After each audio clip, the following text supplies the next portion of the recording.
Miss हो जाएगा। नमस्कार दोस्तों, मेरा नाम है डॉक्टर हर्ष और स्वागत करता हूं आपका आपके यूट्यूब चैनल एजुकेटर्स प्लस पर। फ्रेंड्स, हम आज से शुरू कर रहे हैं अपना टीचिंग एप्टीट्यूड का सीरीज और टीचिंग एप्टीट्यूड के सीरीज को फिनिश करेंगे। तो देखिए, इसको समझते हैं। यहाँ पर दो वर्ड हैं हमारे पास, एक है टीचिंग, दूसरा है एप्टीट्यूड। तो पहले समझते हैं एप्टीट्यूड क्या चीज़ है। देखिए, किसी भी प्रोफेशन में दो तरीके से लोग आते हैं। एक होते हैं बाय चॉइस, अपनी इच्छा से उस प्रोफेशन को चुनने वाले, और कुछ ऐसे जो कि बनना कुछ और चाहते थे लेकिन बाद में किसी और प्रोफेशन में आ गए। तो यहाँ पर इन दोनों के बीच में जो एक चीज़ डिफरेंशिएट करती है वो डिफरेंशिएट करती है एप्टीट्यूड। एक व्यक्ति जो अपनी इच्छा से किसी काम को करना चाहता है, वो चीज़ उसके एप्टीट्यूड पर डिपेंड करती है। जैसे कुछ लोगों में इंजीनियरिंग का एप्टीट्यूड है, कुछ लोगों में क्लैरिकल एप्टीट्यूड होता है, कुछ लोगों में आर्मी या एयरफोर्स में जाने का एप्टीट्यूड होता है। इसी तरीके से कुछ लोगों में जैसे साइंस पढ़ने का, कॉमर्स पढ़ने का, ह्यूमैनिटीज़ पढ़ने का अलग अलग एप्टीट्यूड होता है या अभिवृत्ति होती है। इसी तरीके से कुछ ऐसी योग्यताएं हैं, कुछ ऐसे बेसिक, कुछ ऐसी क्वालिटीज़ हैं जो कि उस व्यक्ति को इस लायक बनाती हैं कि वो अपनी टीचिंग को इफ़ेक्टिव तरीके से कर पाए। तो ऐसा सेट ऑफ क्वालिटीज़, मतलब ऐसा पोटेंशियल अगर व्यक्ति में है, चाहे कम है चाहे थोड़ा ज़्यादा है, तो उसको हम ट्रेन करके एक इफ़ेक्टिव टीचर बना सकते हैं। इसलिए हमारा टीचिंग एप्टीट्यूड का असेसमेंट होता है, इसलिए हमारी ये एप्टीट्यूड टेस्टिंग होती है टीचिंग की। तो टीचिंग एप्टीट्यूड क्या हुआ? ऐसी क्वालिटीज़, ऐसे इंटरेस्ट, ऐसी इनहेरेंट टैलेंट या एबिलिटी, ऐसी योग्यता, ऐसी मानसिक योग्यता जो कि व्यक्ति को तैयार करती है एक इफेक्टिव या एक प्रभावी अध्यापक बनने में, ताकि उस काम को वो बाय चॉइस कर सके, बाय चांस नहीं कर सके। और कोई भी व्यक्ति जब बाय चॉइस करेगा किसी काम को तो बहुत अच्छे तरीके से करेगा। इसके लिए हमें जानना है कि टीचिंग एप्टीट्यूड क्या चीज़ है। ठीक है, देखिए, जब भी हम शिक्षण की या पढ़ने पढ़ाने की या टीचिंग की और लर्निंग की अगर बात करें तो हमारे सामने तीन मेन चीज़ें निकल के आती हैं। एक है टीचर, स्टूडेंट या लर्नर जिसको कहते हैं, और तीसरा है करिकुलम। देखिए, टीचिंग लर्निंग बेसिकली सिर्फ दो चीज़ें नहीं है। यहाँ पर ये ट्राइपोलर एक कॉन्सेप्ट है जिसमें तीन पोल है। एक है टीचर, दूसरा स्टूडेंट और करिकुलम। टीचर आपको मालूम है, लर्नर या स्टूडेंट आपको मालूम है, करिकुलम क्या चीज़ है। देखिए, करिकुलम को हम समझते हैं वो सारे के सारे एक्सपीरियंसेस जो एक स्टूडेंट लेता है स्कूल जा कर के या किसी इंस्टीट्यूशन जा कर के या कॉलेज या यूनिवर्सिटी जा कर के, जिसमें कि आपका स्कॉलास्टिक और नॉन स्कॉलास्टिक सारी चीज़ें आ जाती हैं। स्कॉलास्टिक मतलब शैक्षणिक, जिन चीज़ों को हम सिलेबस कहते हैं। नॉन स्कॉलास्टिक मतलब और सारी चीज़ें जिसमें कि आप एक्स्ट्रा करिकुलर एक्टिविटीज़ करते हैं, वो सारी चीज़ें। चलिए अब यहाँ से क्वेश्चन को करते हैं जरा। टीचिंग लर्निंग प्रोसेस को अगर हम एक दूसरे नज़रिए से देखें और अगर हम इसमें ये जानना चाहें कि इसमें डिफरेंट टाइप ऑफ वेरिएबल्स कौन से हैं। वेरिएबल्स आपने रिसर्च में पढ़े होंगे, चर पढ़े होंगे। तो देखिए, इसमें तीन चीज़ें हैं। एक है टीचर, दूसरा स्टूडेंट और करिकुलम। अब अगर मैं ये कहूँ कि इसमें डिपेंडेंट वेरिएबल कौन सा है, इंडिपेंडेंट वेरिएबल कौन सा है और इंटरवीनिंग वेरिएबल कौन सा है, तो कौन कौन से होंगे? यहाँ से हमारा पहला क्वेश्चन बनता है। देखिए, स्टूडेंट की लर्निंग डिपेंड कर रही है कुछ हद तक टीचर के अपनाए हुए मेथड्स पर, टीचिंग मेथड्स पर, टीचर की पर्सनालिटी पर, टीचर की अपनी कंटेंट नॉलेज पर। मानते हैं इस बात को? तो स्टूडेंट की लर्निंग हुई डिपेंडेंट वेरिएबल, आश्रित चर। किसके ऊपर? टीचर के ऊपर। ये हुआ हमारा इंडिपेंडेंट वेरिएबल। ठीक, अब टीचर और स्टूडेंट किस वजह से आपस में जुड़े हुए हैं? ऐसा कौन सा तार है जो उनको जोड़ रहा है? देखिए, वो है स्टूडेंट की किताब। मतलब कहने का ये है कि वो है करिकुलम। टीचर की जितनी भी एक्टिविटीज़ होंगी वो करिकुलम के ऊपर आधारित होंगी, सिलेबस के ऊपर आधारित होंगी, जो पाठ्यक्रम है उस पाठ्यक्रम पर आधारित होंगी। जैसे इस टाइम मैं आपको कुछ समझाने की कोशिश कर रहा हूँ, आप लोग समझ रहे हैं, और मैं किन चीज़ों के बारे में बात कर रहा हूँ वो है आपका टीचिंग एप्टीट्यूड का करिकुलम। ठीक है जी। तो करिकुलम जो इन दोनों के बीच में, कॉज और इफेक्ट के बीच में रोल प्ले कर रहा है, वो है हमारा इंटरवीनिंग वेरिएबल। तो देखिए यहाँ से एक टेक अवे क्या चीज़ समझ में आई, टीचर इंडिपेंडेंट वेरिएबल है, स्टूडेंट डिपेंडेंट वेरिएबल है, और करिकुलम हमारा इंटरवीनिंग या मध्यस्थ चर, टीचर स्वतंत्र चर, स्टूडेंट आश्रित चर, और पाठ्यक्रम मध्यस्थ चर। ठीक है, सेकंड पॉइंट क्लियर हुआ। चलिए आगे बढ़ते हैं। अब बात करते हैं हम what exactly is teaching. Teaching है क्या, शिक्षण है क्या। देखिए सबसे पहला पॉइंट है, it is a purposeful direction या it is a purposeful activity having some direction. मतलब कि कुछ ऑब्जेक्टिव्स हैं, उन ऑब्जेक्टिव्स को लेकर के किया जाने वाला काम है। बिना किसी ऑब्जेक्टिव के कोई भी काम जैसे नहीं होता, उसी तरीके से टीचिंग के भी ऑब्जेक्टिव्स हैं, कोई पर्पस है, उस पर्पस को पूरा करने के लिए टीचिंग कराई जाती है। और पर्पस क्या है, पर्पस है यहाँ पर लर्निंग। स्टूडेंट को लर्निंग होनी चाहिए। ठीक, अगर जितनी भी एक्टिविटीज हैं टीचर की, वो इस चीज में डायरेक्टेड होनी चाहिए कि स्टूडेंट की लर्निंग किस तरीके से हो। इसके बेसिस पर हमारे पास अलग अलग तरीके की टीचिंग है, टीचिंग की टाइप्स हैं। जैसे हम बात करें, आप एग्जाम में टर्म्स देखते होंगे, कॉग्निटिव, अफेक्टिव, साइकोमोटर, तो अलग अलग तरीके के ऑब्जेक्टिव्स, उसके बेसिस पर हम टीचिंग लर्निंग प्रोसेस को एक टीचर को डिफाइन करना होता है, ऑर्गेनाइज करना होता है। उसके अलावा अलग अलग लेवल्स हैं टीचिंग के। जैसे हम बात करें मेमोरी, अंडरस्टैंडिंग, रिफ्लेक्टिव, अलग अलग लेवल पर अलग अलग तरीके की एक्टिविटीज हैं। अलग अलग तरीके की एक्टिविटीज को ध्यान में रखते हुए पर्पस डिसाइड करना और उस पर्पस के बेसिस पर स्टूडेंट को लर्निंग कराना। On the basis of political system, जी क्या कंडीशंस हैं, किन तरीके की सिचुएशन मिली हुई है एक टीचर को काम करने के लिए, उसके बेसिस में क्या ऑब्जेक्टिव है। इसके बेसिस पर हमारे पास ऑटोक्रेटिक, डेमोक्रेटिक, लाइसेंस फेरे, अलग अलग तरीके की टीचिंग है।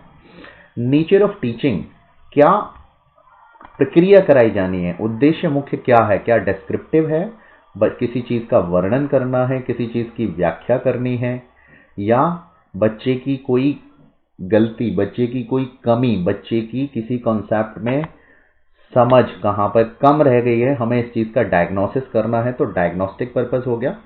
ठीक, फिर डायग्नोसिस करने के बाद में उसको दूर करना है, तो क्या हम रिमेडियल टीचिंग कर रहे हैं, that is again a purpose. ठीक, on the basis of educational process किस तरीके से चलेगा, टीचर किस तरीके से समझाएगा, टीचर की एक्टिविटीज क्या होंगी, तो क्या प्रेजेंटेशन है, डेमोन्स्ट्रेशन है, या एक्टिविटी बेस्ड लर्निंग है, एक्टिविटी बेस्ड टीचिंग है, ये चीजें इसमें निर्धारित हैं। उसके बाद है on the basis of educational management. देखिए आप समझते हैं अलग अलग तरीके का पढ़ाई करने की व्यवस्था है, फॉर्मल है, नॉन फॉर्मल है, औपचारिक, अनौपचारिक, निरौपचारिक, अलग अलग तरीके की एजुकेशन है, अलग अलग तरीके का सिस्टम है। तो उस तरीके से इन सब चीज़ों को ध्यान में रख करके मेरा आपको ये सारी चीज़ें बताने का मतलब ये है कि टीचिंग में इंक्लूड होता है कोई ना कोई purpose. Without purpose there is no work. आगे जो ऑब्जेक्टिव्स हैं, इन ऑब्जेक्टिव्स को हम आगे धीरे धीरे अलग अलग डिफरेंट कॉन्सेप्ट में समझेंगे, जो कि हमारे सिलेबस का हिस्सा है। आपने सिलेबस में इन सब के नाम देखे होंगे। चलिए चलते हैं नेक्स्ट पॉइंट के ऊपर। देखिए नेक्स्ट पॉइंट है, it offers opportunities to the learner. ये लर्नर को अपॉर्चुनिटीज देती है लर्निंग की। ठीक है, नेक्स्ट है हमारे पास skilful application. Teaching is a skilful application. ठीक, देखिए जैसे कोई भी कारीगर अपना काम करता है, उसी तरीके से टीचर का अपना काम करने के लिए बहुत सारे कुछ औजार होते हैं। ठीक, इसमें सॉफ्टवेयर हार्डवेयर दोनों तरीके की अप्रोचेज आती हैं। आपने देखा है हम आईसीटी का कितना यूज़ करते हैं, आपने देखा है हम कितने साइकोलॉजी के प्रिंसिपल्स का यूज़ करते हैं लर्नर को लर्निंग कराने के लिए। So it is a skilful application and it is a planned activity. तो यहाँ से 4 कीवर्ड्स हमारे पास में निकल करके आए कि एक तो ये planned activity, skillful application, it offers opportunities to the learner, and at the same time it is having a purposeful direction। इन सारे चारों पॉइंट्स को ध्यान में रखते हुए हमें समझना है कि टीचिंग किस तरीके की एक्टिविटी है। आइए बात करते हैं टीचर के कुछ रोल्स की, या इनको हम कह सकते हैं कि ये टीचर की एक इफेक्टिव टीचर की क्वालिटीज होनी चाहिए। तो सबसे पहले नंबर पर है learning. Teacher is a learning facilitator. देखिए हमारे पास एक डॉक्यूमेंट है NCF 2005। NCF 2005 और जो इसकी सोच है, जो इसके पीछे पूरे के पूरे अलग अलग डिफरेंट पर्सपेक्टिव या पैराडाइम्स हैं, उनको ध्यान में रखते हुए टीचर का एक बड़ा इंपॉर्टेंट रोल है लर्निंग फैसिलिटेटर का। मतलब टीचर का काम क्या होगा? टीचर होगा अधिगम में सहायक, लर्निंग कराने में सहायक होना चाहिए teacher. Teacher must facilitate learning. ठीक है जी। फैसिलिटेटर का मतलब है टीचर को यहाँ एक स्टेज सेट करनी है कि बच्चा उसमें, टीचर को ऐसी कंडीशंस प्रोवाइड करनी है, ऐसी सिचुएशंस बनानी है, ऐसी लर्निंग सिचुएशंस बनानी है जिसमें बच्चा अपने आप आकर के, अपने आप एक्टिविटीज करके, अपने आप पार्टिसिपेट करके लर्निंग कर ले। लर्निंग होनी चाहिए, learning should be the motive. Next है टीचर एज ए कैटलिस्ट। देखिए, कैटलिस्ट का मतलब हिंदी में इसको बोलते हैं उत्प्रेरक। आपने केमिस्ट्री में पढ़ा होगा कैटलिस्ट क्या होता है। कैटलिस्ट वो होता है जो किसी रिएक्शन के रेट को फास्ट कर दे या जब जरूरत पड़े तो स्लो कर दे। तो यही रोल है टीचर का। टीचर को इंडिविजुअल डिफरेंसेस को केटर करना है लर्नर्स के, मतलब लर्नर की नीड के हिसाब से चलना है। लर्नर के जितने भी स्टूडेंट्स हैं उनके क्या क्या इंडिविजुअल डिफरेंसेस हैं, उन सब को ध्यान में रखते हुए अपनी पेडागोजी या अपने कंटेंट को डिलीवर करना है। ठीक है जी, ये हुआ इसका role as a catalyst. Now teacher has to be a life long learner. देखिए, हायर एजुकेशन में जब हम बात करते हैं तो देखिए नई नई चीज़ें आती हैं। हायर एजुकेशन की सबसे बड़ी मेन प्रॉब्लम यह है that you have to teach more and more content, new content, updated content. तो वो कंटेंट खुद भी टीचर को जानना बहुत जरूरी है। नेक्स्ट है teacher as a action researcher, क्रियात्मक शोधकर्ता। देखिए, एक्शन रिसर्च हम डिटेल में करेंगे अपने रिसर्च के पोर्शन में, लेकिन जब हम बात करते हैं teacher as a action researcher की, तो इसका मतलब ये है कि क्लासरूम की कोई भी प्रॉब्लम जो कि रिलेटेड है स्टूडेंट से, स्टूडेंट्स के ओवरऑल डेवलपमेंट से, या इंस्टीट्यूशन की कोई भी प्रॉब्लम, और अगर टीचर उस प्रॉब्लम का सॉल्यूशन कर सकता है किसके थ्रू? एक्शन रिसर्च के थ्रू, तो वो काम उससे एक्सपेक्ट किया जाता है। सपोज कोई भी स्टूडेंट है, स्टूडेंट की कोई लर्निंग को रिलेटेड प्रॉब्लम है, तो उस प्रॉब्लम को दूर करना टीचर का काम बनता है, क्योंकि यहाँ पर ये सारी क्वालिटीज इस तरफ इशारा कर रही है कि टीचर का काम सिर्फ पढ़ाना, क्लास में आना और पढ़ा करके चले जाना नहीं है। टीचर का काम है एक पूरी थॉरो मेंटरशिप प्रोवाइड करना। तो वो मेंटरशिप तभी होगी जब टीचर फैसिलिटेटर होगा, कैटलिस्ट होगा, लाइफ लॉन्ग लर्नर होगा, एक्शन रिसर्चर होगा। नेक्स्ट पर आते हैं, teacher has to be content expert और सब्जेक्ट एक्सपर्ट। देखिए, हायर एजुकेशन की जब हम बात करते हैं या कि कहीं पर भी किसी भी लेवल में पढ़ाना हो, तो इतना तो कम से कम बेसिक एक्सपेक्टेशन है कि टीचर का अपना कंटेंट बहुत अच्छी तरह साउंड नॉलेज हो, उसे कंटेंट की, अपने कंटेंट उसका एकदम थॉरो अपडेटेड हो। ठीक है जी, ये हुआ teacher as a content expert. विषय वस्तु के विशेषज्ञ के रूप में होना चाहिए अध्यापक। ठीक है, नेक्स्ट चलते हैं। नेक्स्ट है teacher as a pedagogical expert. देखिए, हमने बहुत से एग्जाम्पल देखे हैं, बहुत बार सुना है, हमारे अपने पर्सनल एक्सपीरियंसेस भी हैं कि जी टीचर को कंटेंट नॉलेज तो बहुत स्ट्रांग है, लेकिन जरूरी नहीं है कि वो बच्चे में लर्निंग भी उसी हिसाब से करा दे। इसके लिए टीचर को ये पता होना चाहिए कि पढ़ाना कैसे है, क्या क्या चीज़ें हैं, क्या क्या साइकोलॉजिकल प्रिंसिपल्स हैं जो कि इन्वॉल्व हैं टीचिंग लर्निंग के प्रोसेस में, किस तरीके के टीचिंग एड्स यूज़ करने, किस तरीके से बच्चे की मैक्सिमम से मैक्सिमम सेंसेस को इंक्लूड करना है, किस तरीके से रिफ्लेक्टिव लेवल पर पढ़ाना है, किस तरीके से अंडरस्टैंडिंग लेवल पर पढ़ाना है। तो इन सब के लिए हमें पेडागोजिकल एक्सपर्ट होना चाहिए। अब पेडागोजी क्या चीज़ है ये बस अभी बता दूं 1 मिनट में, लेकिन अभी तक हमें ये समझ में आया कि शिक्षण शास्त्र मतलब एक चीज तो हम जानते हैं कि जरूरी नहीं है जो प्लेयर बहुत अच्छा खेलता हो वो बहुत अच्छा कोच भी हो। तो इसका मतलब कोच होने के लिए या मेंटर होने के लिए कुछ चीजें हैं जिनकी जरूरत है, जो कि टीचर को जाननी बहुत जरूरी है। क्या है वो अभी डिस्कस करता हूं। नेक्स्ट पॉइंट पे चलते हैं। Last but not the least है, हमारे पास एक वर्ड लिखा हुआ है स्क्रीन पर, ह्यूमेन।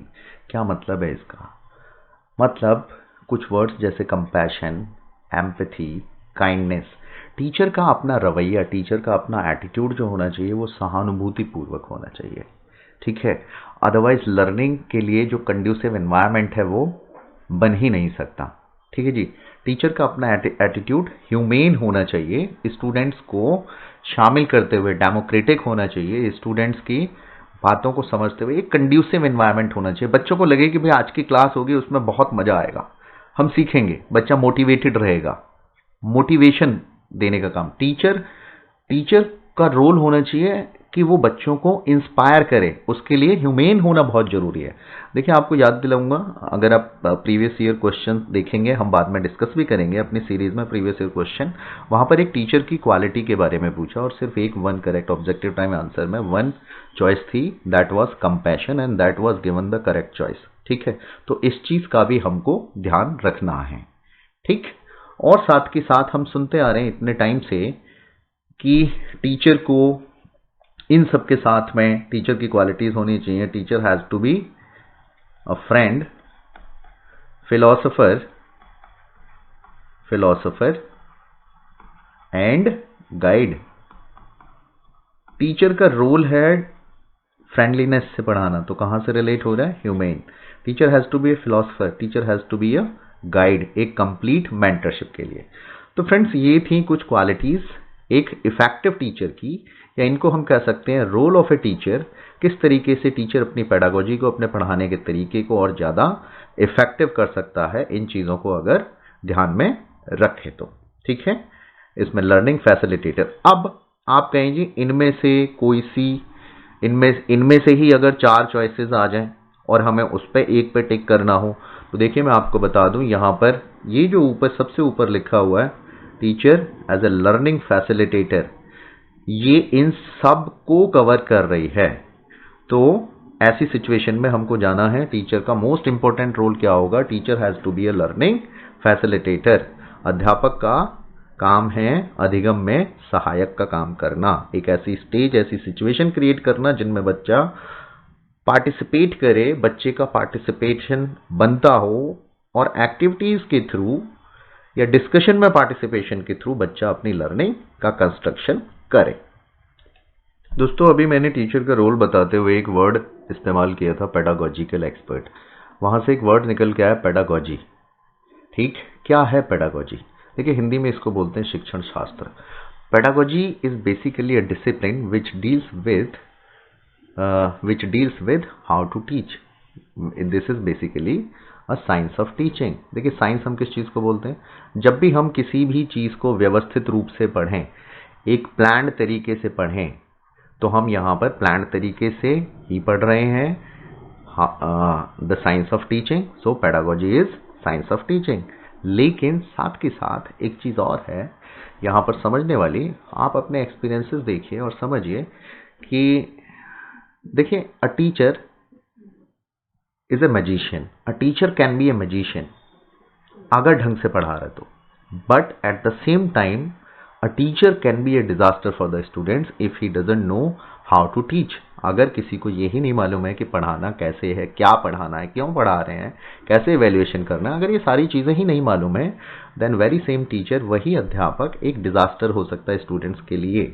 तो कहने का मतलब क्या है, कोई भी 2 टीचर हम लें, उनमें हर एक का पढ़ाने का तरीका अलग होता है, हर एक के उदाहरण अलग होते हैं, हर एक की पेडागोजी अलग होती है। तो pedagogy is not only the science, pedagogy is also the art of teaching. तो पेडागोजी क्या हुआ, pedagogy is basically science and art of teaching. ये क्वेश्चन पहले कई बार जहां जहां टीचिंग एप्टीट्यूड इन्वॉल्व रहा है, अलग अलग टीजीटी, पीआरटी, पीजीटीज के अलग अलग एग्जाम्स में आया है कि what is pedagogy. So pedagogy is not only science, not only art, but pedagogy is both science and art of teaching। ठीक, चलिए आगे बढ़ते हैं। देखिए अभी मैंने बात करी बेसिकली पेडागोजी है क्या, और आपको बताया कि पेडागोजी है science and art of teaching. ये कला भी है और विज्ञान भी है शिक्षण का। तो किस तरीके से पेडागोजी हमारी हेल्प करती है और किस तरीके से टीचिंग एप्टीट्यूड को हमें आगे प्रिपेयर करना है, क्या क्या चीज़ें। 4 सवाल हैं, इन 4 सवालों के जवाब अगर आपने तैयार कर लिया, आप यकीन मानना आपका एक भी क्वेश्चन गलत नहीं होगा टीचिंग एप्टीट्यूड का। और आप जब आगे पढ़ाएंगे भी तो अच्छा पढ़ाएंगे, मेरी गारंटी है। देखिए समझिए, सबसे पहला क्वेश्चन है हमारे पास, व्हाट टू टीच, पढ़ाना क्या है। इसका जवाब है हमारे पास content analysis. Content analysis basically एक टेक्निक होती है जिसमें हम अपने कंटेंट का, जो भी कंटेंट हमें डिलीवर करना है उसको कैसे प्लान करनी है। तो जो प्लानिंग फेज है, प्लानिंग फेज आया हमारा कंटेंट एनालिसिस के अंदर, या विषय वस्तु विश्लेषण, ये मैं आपको नेक्स्ट कराऊंगा। दूसरा क्वेश्चन है हमारा, व्हाई टू टीच, हम पढ़ा ही क्यों रहे हैं। हम कोई काम करने जाते हैं, हमें उसका ऑब्जेक्टिव मालूम है। आप अभी ये वीडियो देख रहे हैं तो कोई ना कोई ऑब्जेक्टिव है आपका, मैं ये वीडियो बना रहा हूं तो कोई ना कोई ऑब्जेक्टिव है मेरा। सेम इसी तरीके से पढ़ा ही क्यों रहे हैं। देखिए हमारे पास अभी एग्जाम हुआ, ब्लूम टेक्सोनॉमी से एक क्वेश्चन आया, बड़ा हल्ला मच गया जी, ब्लूम आ गया, ब्लूम आ गया, ब्लूम आ गया। देखिए it is related with teaching aptitude.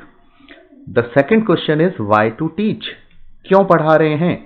इसमें हमें मालूम होने चाहिए ऑब्जेक्टिव, जो कि हमारे सिलेबस का बेस है। इसमें हम बात करेंगे जनरल ऑब्जेक्टिव्स की, स्पेसिफिक ऑब्जेक्टिव्स की, इंस्ट्रक्शनल और बिहेवियरल, अनुदेशनात्मक उद्देश्य और व्यवहारात्मक उद्देश्य, ठीक। और साथ में पढ़ेंगे ब्लूम टेक्सोनॉमी, किस तरीके से कॉग्निटिव इफेक्टिव साइकोमोटर डोमेन, और किस तरीके से टीचर अपनी अपनी एक्टिविटीज कराता है इसमें। ये हमारा सेकंड क्वेश्चन का पार्ट है। साथ में हमें सीखनी है करेक्टरिस्टिक्स ऑफ लर्नर। दूसरा, फैक्टर्स इफेक्टिव टीचिंग, टीचिंग को इफेक्ट करने वाले क्या क्या फैक्टर्स हैं। तो देखिए हमारे सिलेबस की चीजें सीधा सीधा इस सेकंड क्वेश्चन में जा रही हैं। नेक्स्ट है हमारे पास हाउ टू टीच। अब हमने क्या पढ़ाना है समझ में आ गया, क्यों पढ़ाना है ये, इसके लिए भी हम तैयार हो गए, क्या उद्देश्य हमारे पढ़ाने के बाद में, किन उद्देश्यों की पूर्ति हमारी हो जानी चाहिए। नेक्स्ट है हाउ टू टीच, कैसे पढ़ाएं। अब यहां पर टीचिंग मोडालिटीज को समझने वाली बात है, हमें फेजेस समझ में आने चाहिए, हमें मैक्सिम समझ में आने चाहिए, हमें अलग अलग लेवल समझ में आने चाहिए। और आपको मालूम है तीनों हमारे सिलेबस का पार्ट है। और साथ में क्या क्या टीचिंग मेथड्स हैं, क्या क्या टीचिंग मेथड्स हैं, उन सारे के सारे टीचिंग मेथड्स को हम समझेंगे। यहाँ पर लर्नर सेंटर्ड मेथड्स कौन से हैं, टीचर सेंटर्ड मेथड्स कौन से हैं, ऑनलाइन ऑफलाइन मेथड्स कौन से हैं, स्वयं क्या है, स्वयं प्रभा क्या है, मूक्स क्या है, निपुण क्या है, ये सारी चीजें हम इसमें समझेंगे। देखिए हमारे सिलेबस का काफी पार्ट इसमें कवर हुआ। अब हमने तीन चीजें कर ली, क्या पढ़ाना, क्यों पढ़ाना, कैसे पढ़ाना। लेकिन बड़ा इंपॉर्टेंट पार्ट है कि हमने इतनी सारी मेहनत करी, जो हम ऑब्जेक्टिव्स लेकर के चले थे यहां से, जो उद्देश्य हमने निर्धारित किए थे, उन उद्देश्यों की पूर्ति कितनी हुई, हमारी मेहनत कितनी सफल हुई, क्या हम हर एक स्टूडेंट को लर्निंग करा पाए। उसके लिए है हमारे पास इवैल्यूएशन, मूल्यांकन जिसको बोलते हैं। तो देखिए इसमें फॉर्मेटिव, समेटिव आप जानते होंगे, पहले भी पढ़ा होगा, पढ़ेंगे फिर से। NRT, norm reference, criteria reference, CBCS नई चीज जो ऐड हुई है हमारे में, चॉइस बेस्ड क्रेडिट सिस्टम, जो कि इग्नू बहुत पहले से फॉलो कर रहा है। आपने देखे होंगे इग्नू के बहुत सारे कोर्सेज जो हैं उनमें क्रेडिट्स लिखे होते हैं, तो उनका क्या मतलब है चॉइस बेस्ड क्रेडिट सिस्टम में। साथ में है कंप्यूटर बेस्ड टेस्टिंग और इनोवेशंस इन इवैल्यूएशन सिस्टम। देखिए आप अपना सिलेबस उठा के देख लीजिएगा, कोई भी चीज इन चारों सवालों से बाहर की नहीं रही हमारे पास। तो टीचिंग एप्टीट्यूड का मैंने आपको एक ओवरव्यू दिया, क्या है रोल्स ऑफ टीचर वो डिस्कस किए, टीचिंग क्या है, एप्टीट्यूड क्या है ये समझाया। और आगे जो हमारा काम शुरू होगा नेक्स्ट वीडियो में, मैं आपको बताऊंगा कंटेंट एनालिसिस, एंड देन फिर हम आएंगे ऑब्जेक्टिव्स के ऊपर। तो do not miss any video इस सीरीज का। मिलता हूं नेक्स्ट वीडियो में। तो दोस्तों मिलता हूं एक नई वीडियो में, एक नए कॉन्सेप्ट के साथ। आप हमारे चैनल एजुकेटर्स प्लस को सब्सक्राइब करें, दोस्तों के साथ शेयर करें, और अपनी राय या अपने क्वेश्चंस कमेंट बॉक्स में नीचे लिखें। Till than happy learning, thank you so much, God bless you.